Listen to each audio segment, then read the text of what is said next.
Hi everyone. I'm getting ready to knit a sock, and I've got the machine all threaded and ready to go. And what I'm doing now is something called a cast on, and it's called an E-wrap. And the reason they call it an E-wrap, if you can see, I'm wrapping around those needles, and if you look straight down, let's see, straight down on these needles, it looks like the old-fashioned cursive E's, and that's why it's called an E-wrap. So bear with me, it's going to take a while. I got to go all the way around.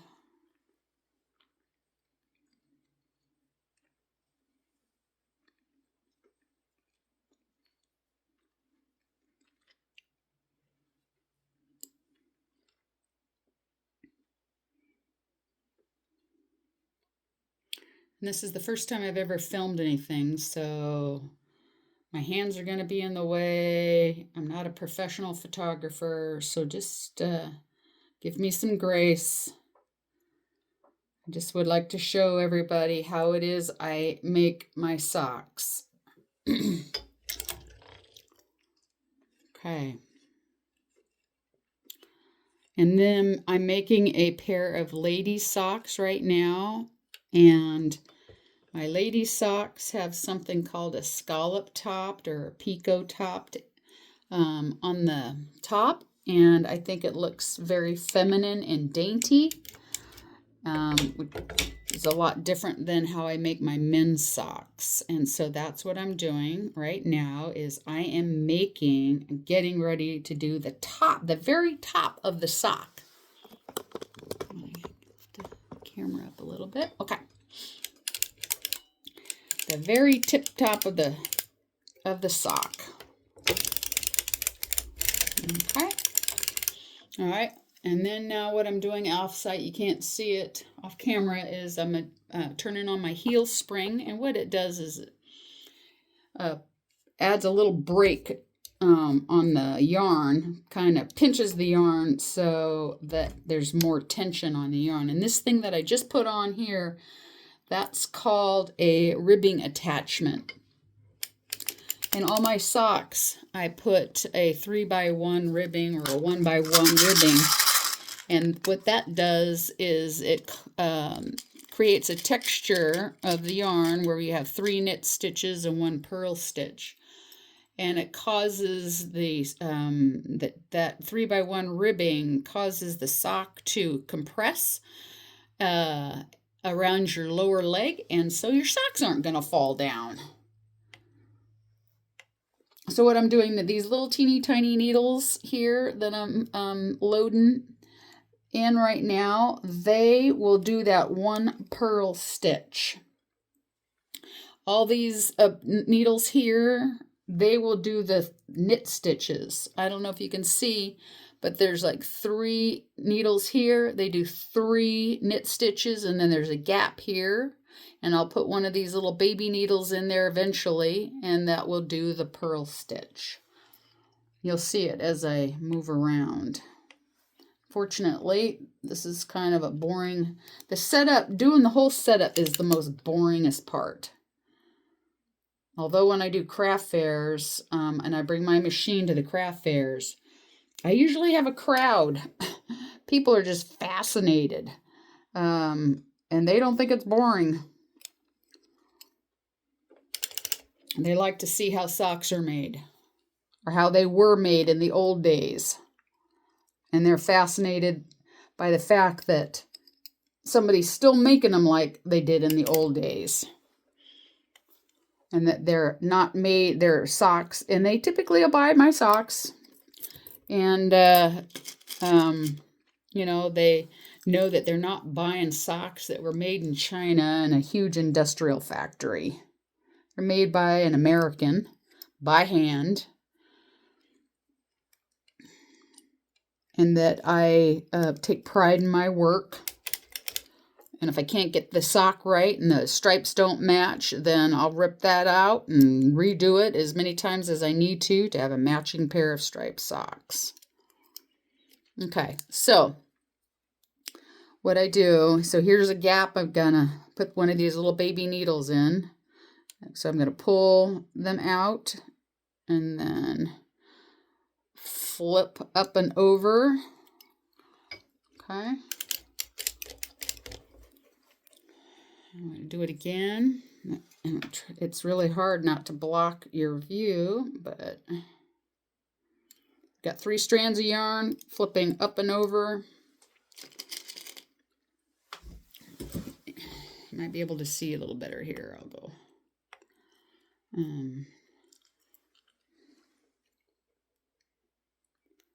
Captured 3 strands of yarn, flip my needle up and over, put the little guys down. Okay. Grabbing 3 strands of yarn, flip that needle over. And what I'm doing on this side is I'm watching my yarn to make sure my yarn is being caught by these little needles. If it's not caught by those little needles, then I'm going to have a drop stitch. And sometimes that means I got to redo the sock. Okay. So I apologize. This is like watching paint dry for some people. For other people, fascination. Okay, so we're almost... Again, I'm watching to make sure the yarn drops right into the needles.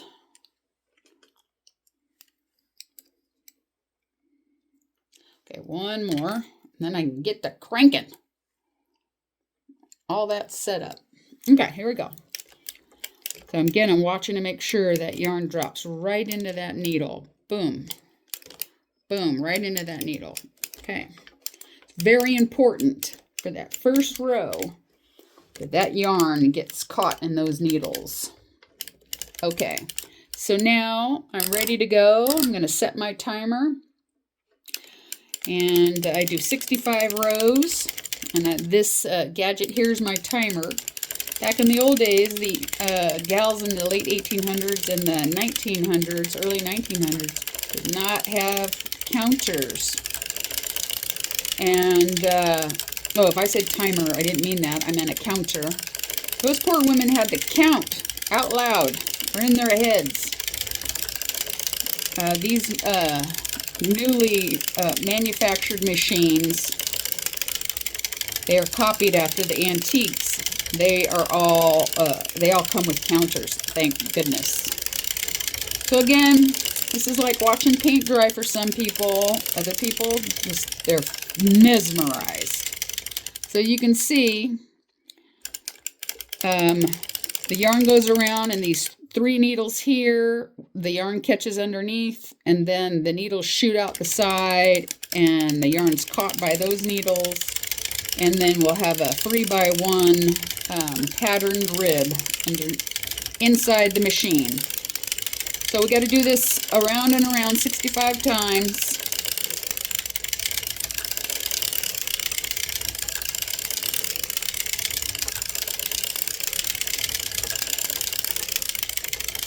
And I gotta go kind of slow because if I go super fast, the yarn, the needles will sometimes drop the yarn, and then I got a problem. I got a drop stitch, which I have to fix. But right now we're at 35, so we're more than halfway through.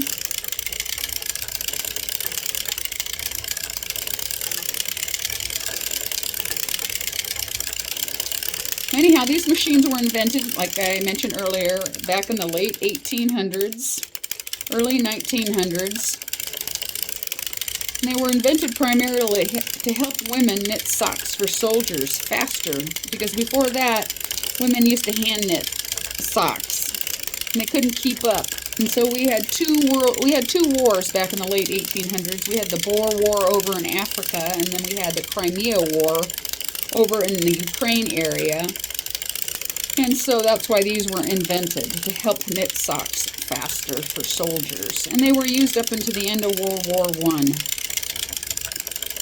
They were also, believe it or not, one of the first ways for women to work from home. The hosiery companies would give yarn to women, sock yarn to women in these machines, and then they would make socks, and the hosiery companies would buy the socks from the women, and it's called piecework, but they could work from home. Back in the late 1800s, early 1900s, there weren't many job opportunities for women, so that was one way that they could earn a living. Okay, so we got to 65 rows, and all those little teeny tiny needles that I was talking about that did the purl stitches, they all got to come out, and they're going to be replaced by these big needles, which are, we call them cylinder needles. And what I'm doing is I'm just putting them in the slots just in preparation for transferring all those needles out. Those little shorties. Ribber needles, we call them.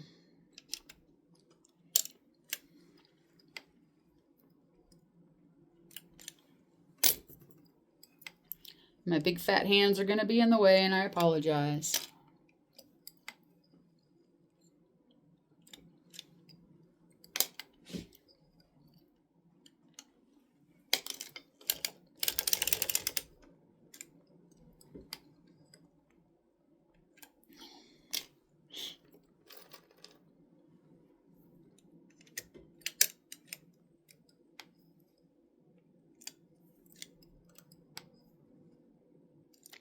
So I'm just drop one down, and then with my thumbnail, shove that little ribber needle forward, lift up, plop that stitch on that cylinder needle. I just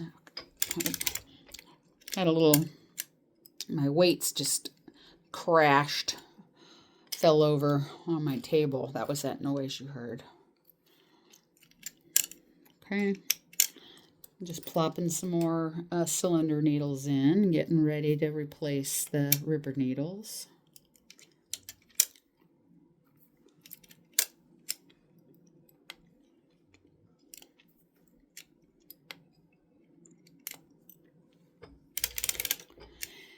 So now that the 3x1 ribbing is coming to an end, what I'm going to do, that's the cuff of the sock. What I'm going to do now is I'm getting ready to do something we call the pre-heel, and that is the area of the sock before the heel, called the pre-heel. And I typically do 15 rows on the pre-heel. Okay, so I'm going to reset my counter because I'm done doing my cuff. Some people like to take the ribbing all the way down the top of the foot. I don't do that. When I first started making socks, my husband, I did that. My first couple socks, I had ribbing all down the top of the foot, but my husband didn't like it because it left the indentation of the ribbing on the top of his foot, and he didn't like it. So I stopped doing it. So from the 3x1 ribbing that goes all the way down to your ankle, after I'm done with that, then I do just straight knitting. So when you have your foot in boots, laced up in boots all day long, and you take your socks off at the end of the day, you're not going to have the indentation of ribbing all the way down the top of your foot.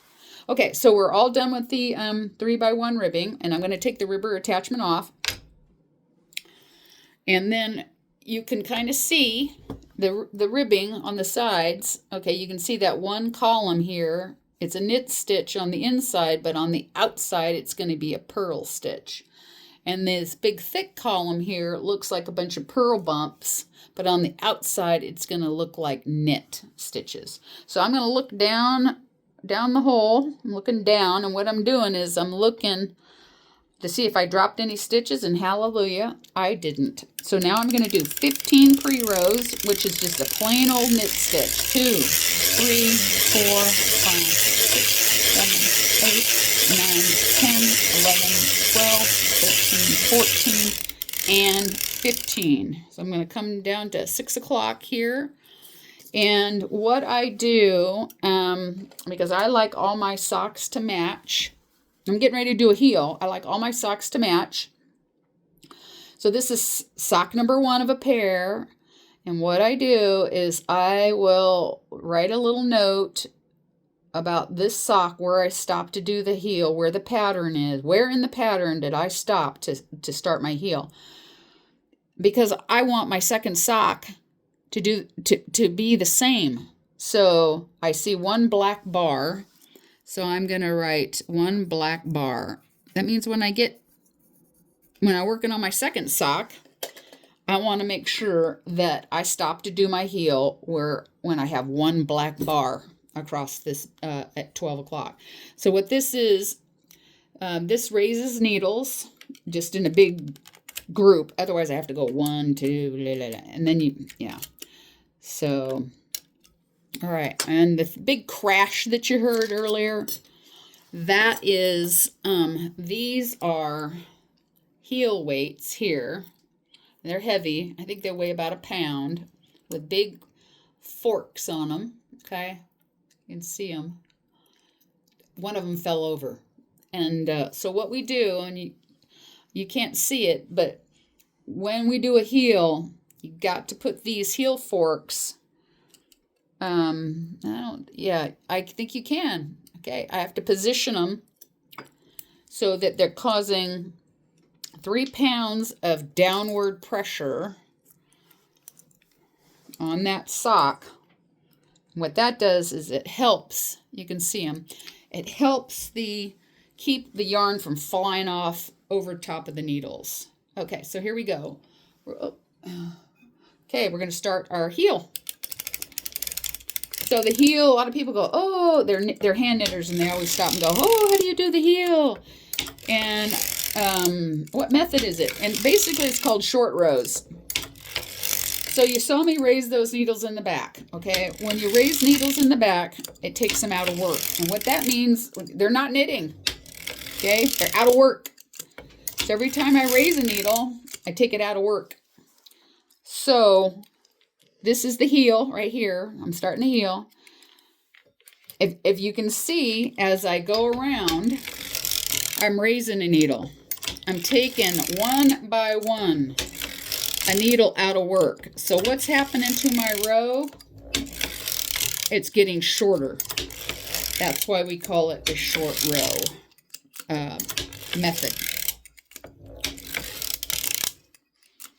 And as I make the heel, I have to constantly reposition those weights. They have to be under the part of the sock that I'm actually working on.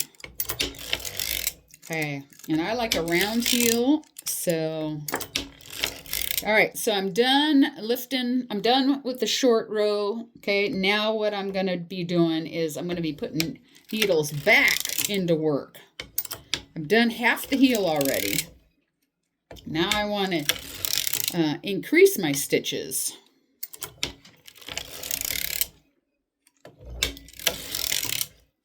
And I got to readjust my heel forks. And the reason I can tell when it's time to, I don't know if you can see, you probably can't. As the heel forks get further and further away, the yarn rises up on those needles. And so when the yarn starts rising, that means it's time to move those heel forks up.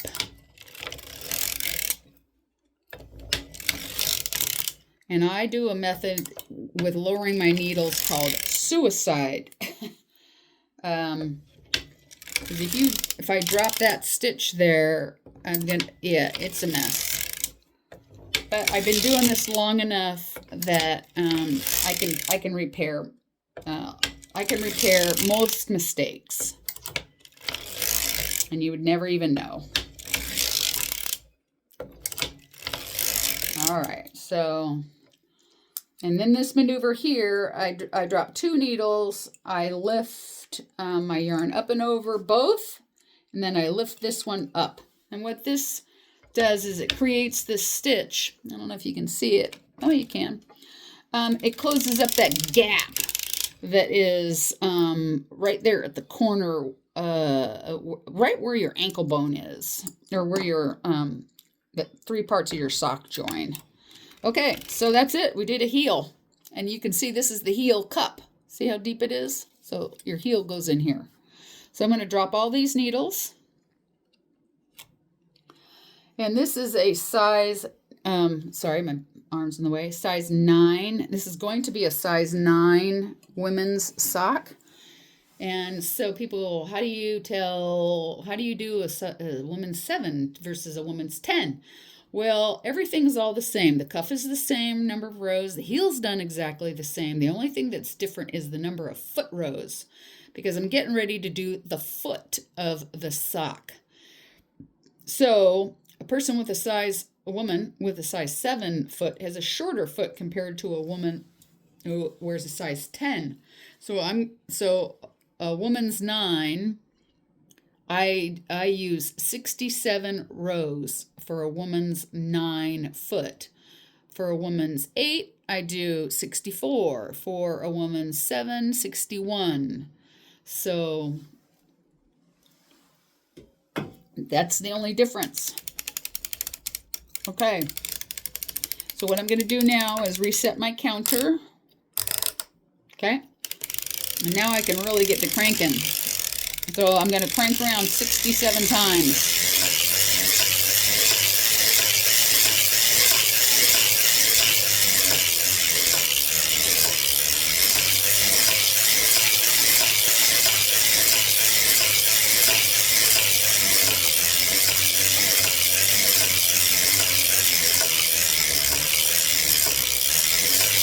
Sorry for shaking the camera around.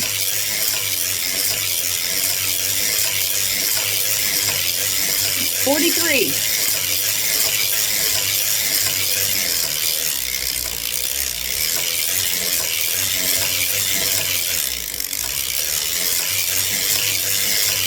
$58. $60. 2, 3, 4, 5, 6. Okay, 67. All right, so what I'm going to do is, remember I told you I like for the second sock, I want to do the heel and the toe at the same spot in the yarn pattern for the second sock. So what I'm doing is I'm just, 3 turquoise rows. 3 turquoise bars, okay. Okay, so now I'm getting ready to do the toe of the sock. So I've got my needle lifter. Okay, this time I'm going to do the toe up here. Remember the heel was down here? Well, I'm doing the toe up here. So here are those heel forks again. And a heel and a toe, I do them exactly the same, except for that very last needle. And when I get there, this is really hard. I'm trying not to get my fat hands in the way. When I get to that very last spot, that very last needle, I'll show you how different it is.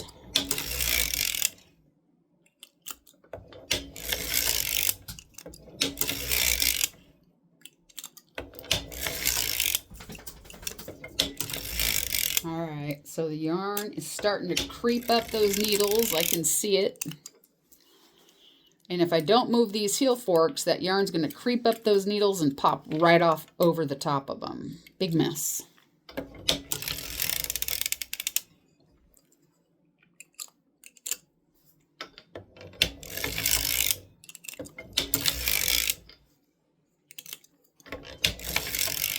I'll just do, actually... whoops, almost went all the way around. I'll just do it with my fingers. I have huge calluses on my fingertips.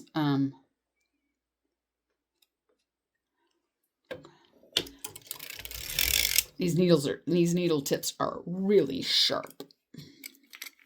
But over the years, I've just built up giant calluses.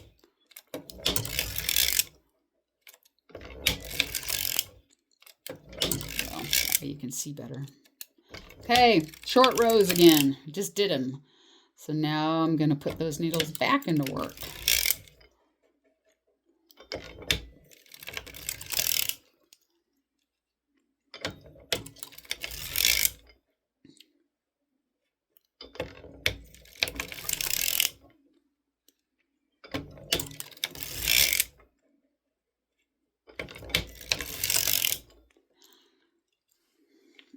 when I teach beginners how to knit on these machines, I have them bring the yarn around the back of the needle in the very beginning. It just, doing it in the front can be dangerous. That's why we call it suicide. A suicide wrap. If you do it from behind, it's a little bit more foolproof for a beginner. Beginners have a problem not knowing how to fix drop stitches. But after you, like I said, after you've been doing it for 6 years, you can fix almost anything.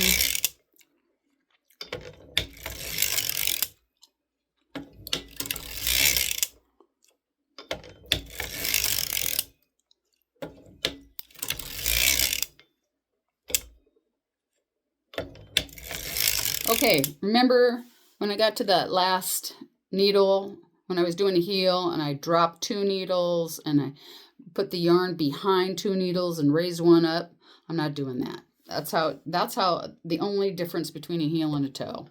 This time I drop this needle on this side and this needle on this side at the same time. And that's, my friends, is a sock. So I'm cutting my yarn. You can't see it. It's off screen.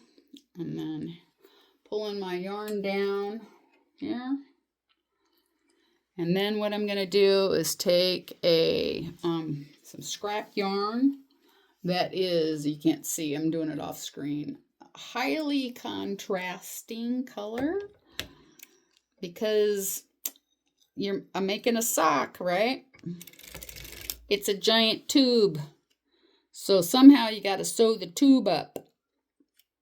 And you got to hand sew it, doing something called this Kitchener stitch. Well, you're hand sewing, all right? You want to make sure you do yarn that contrasts strongly with your sock yarn and your waist yarn, okay? So you can see what you're doing. Okay, so what I do to help me know when I'm getting ready to hand sew the toe closed, what I use are these little light bulb stitch markers, and I pick up this first stitch here, and it just helps me figure out which stitch to start with. The first 2 stitches to start with. Sorry, my big fat hands are in the way. Okay, so what happens is this yarn here, this long tail, what I'm going to do is I'm going to hand sew, later on tonight when I'm watching TV, I'm going to sew this loop to this loop, and then this loop to that loop, back and forth, back and forth, back and forth, back and forth, back and forth, 36 times to sew up the sock. Okay, so now what I'm going to do is I'm going to get ready to set up another sock, but you don't want to see that. So anyhow, that is how I make one sock. And thanks for watching. It takes about a half hour to do one sock. A lot longer if I do a contrasting heel, because there's some time involved in cutting the yarn and connecting new yarn with, my existing yarn and blah, blah, blah. Those take a little longer. But anyhow, thanks for watching. Bye.